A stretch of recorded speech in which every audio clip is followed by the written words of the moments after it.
So we start with the Express, and it's the Waspi women again who threaten legal action payouts. There it is. Waspi women threaten legal action. This is all about the pension announcement that they said wasn't clear in the 90s that their pension rights were being curtailed, and they say they've lost thousands.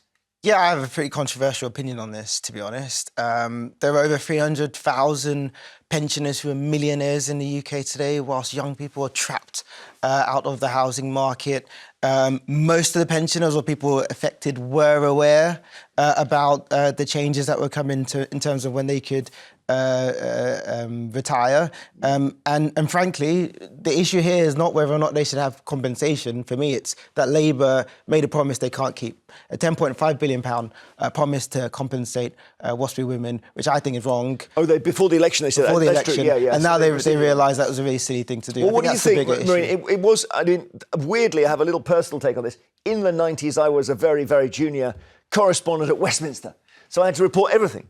And I remember when this was announced, it was the John Major government, and it was on the news. So it was announced, and it was on the news. However, I was, 20, maybe 25, 30 years old. The Waspi women were about the same age.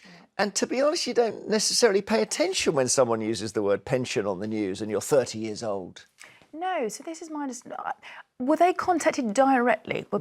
They say they weren't. So then I do think there is a degree of sort of, a bit of neglect there, that they should have been contacted.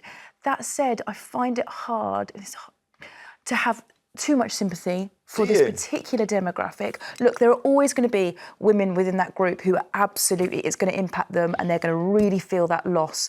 But I think, again, compared to other generations, the younger generations who are going to be so stung, who aren't going to benefit from the things that this particular generation did have, I just think in terms of the government funding, we probably need to be a bit more realistic about where we put our funds. Yeah, I mean, it is very, very, very difficult, isn't it? Because basically what then happened after John Major's government was when Cameron came in, he then accelerated it. So what is it, 67 now? Yeah. But then again, are you going to retire at 67? I don't think so. Highly unlikely. 78. How about yourself? What age am I now? 59. No, I'm never going to stop working. There you go. Yeah, I mean, I hope I'm in the studio when I'm 71. But that's different. If you're a plumber, if you are somebody who does dry stone walling, you work with your hands, you can't do that when you're 72. Yeah. So no. you do need the state to look. And also, if you've been a nurse, you've not been highly paid. You need the state to look Also, after there's you. a degree of, should this have happened at all? Because think about women who have to take breaks out of the workforce. You are forced to look on, not forced, but there is so much on women that they take on so much in terms of childcare, but also looking after older relatives. And the move away from the workforce, I just wonder how much they lose. And then they're losing this on top. So, I don't know, it's a very tricky one. It is tricky. But it's tricky. But you are two young people, if I may say so. I mean, you're not yet 40, not even 30. Hang on a minute. I'm 40. You're 40? I'm 40. When did that happen? Last year. Blimey, Marie. Rude to ask a woman for her age, Joe. Okay. Oh, I don't care. No, I didn't ask. I was just probing. You inferred a question. I did. But listen, so of course young people want everything off old people. Do you agree in seizing their properties as well?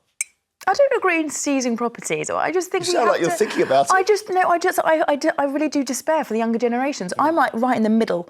So I had some of the benefits, but didn't, whereas my sister, for example, who is 10 years older than me, she was able to get a foot on the housing ladder, so she's now got that second house, that she rents out. She was able to get free education, all of this stuff. 50. Yeah. And I just think the amount of stuff that we have taken away from that younger generation. Oh, it's shocking.